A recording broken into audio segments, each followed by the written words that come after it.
Hello everybody and welcome back to Full House Sports. Here myself Charlie. And before the video starts, please like, comment and subscribe. Anything you guys do is greatly appreciated as I try to become a one-man sports news bandwagon.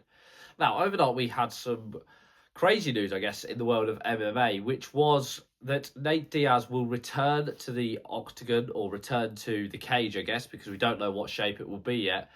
And he will face off against Platinum Mike Perry in the third fight to be added to what is looking like a mega card on Netflix, being promoted by Jake Paul, Nikita Bedarian, and MVP Promotions, which already we know is being headlined by Ronda Rousey and Gina Carano.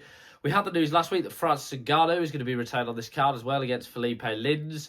And now this fight between two of the real old sluggers of the UFC, or former sluggers of the UFC, in what is being billed as a triple header in terms of there's no support, so to speak. It's a triple headliner, which is an interesting sort of idea in itself.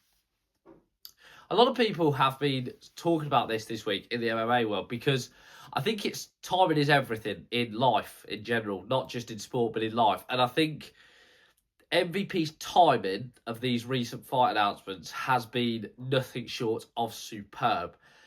I did a video last week talking about the UFC, saying if it had gone stale, and talking about how I thought a lot of fans were understandably underwhelmed by the White House card. It didn't give the fights that people wanted. It didn't give, regards to your opinions, it didn't give McGregor Chandler or Poatan Jones or Harrison Nunez or any of those mega fights, Ilya Islam as well. And I think this week we've seen Jake Paul and MVP and Netflix really push back and say that, look, there is life outside of the UFC for these MMA guys. Now, there's been a much mixed reaction in the MMA community. I saw Luke Thomas talk about, this isn't a rivalry because MVP, they're not going to be, for example, a league, so to speak, like what Bellator or the PFL have tried to establish when going up against the UFC. He said it's not about that. It's about one-off viewing figures, which 100% I get, because I think a lot of people will tune into this event who perhaps wouldn't tune into a UFC event, but know the names Nate Diaz, know the names Ronda Rousey. Essentially, it will attract casual fans, I guess, is the word that I'm looking for, but I don't tend to like using that word.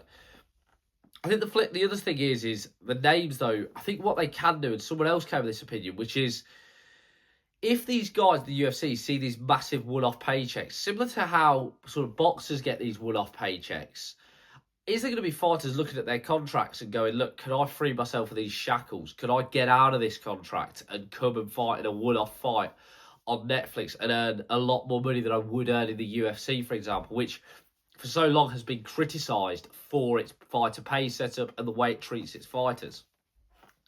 It's a very interesting dynamic to add into an MMA world that at the moment I think is crying out for competition, whether that be literal competition or just in terms of events, which I think is what MVP are offering.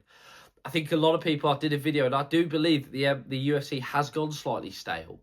Now, there's all sorts of reasons for that, but I think as well, a lot of the fans who got into it from the start, we've seen in recent years a domination of this wrestling grappling style, which, although technically is absolutely amazing, I also think is not always the most entertaining. And certainly for fans, I think this side of the pond, in Europe, if you're saying to us, you're going to get up and probably watch at 4 or 5 a.m, 25 minutes of grappling, they're probably not going to. Whereas if you said to fans this side, you're going to get up and watch however long it goes for, Nate Diaz and Mike Perry just slug it out, it's not going to be as skillful as those grappling contests that I've talked about, but it is going to be probably higher in entertainment value, for example.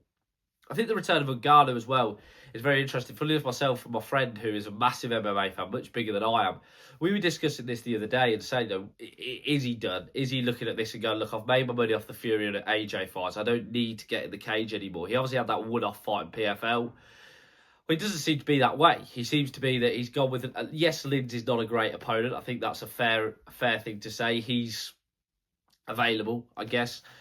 But in a heavyweight era that I think is very, very weak in terms of contenders, I was saying as well, there's a world, or is there a world, that if Dana White had ironed out its differences, we'd have a UFC heavyweight division of Jones, Aspinall, Poatan, and Ngannou.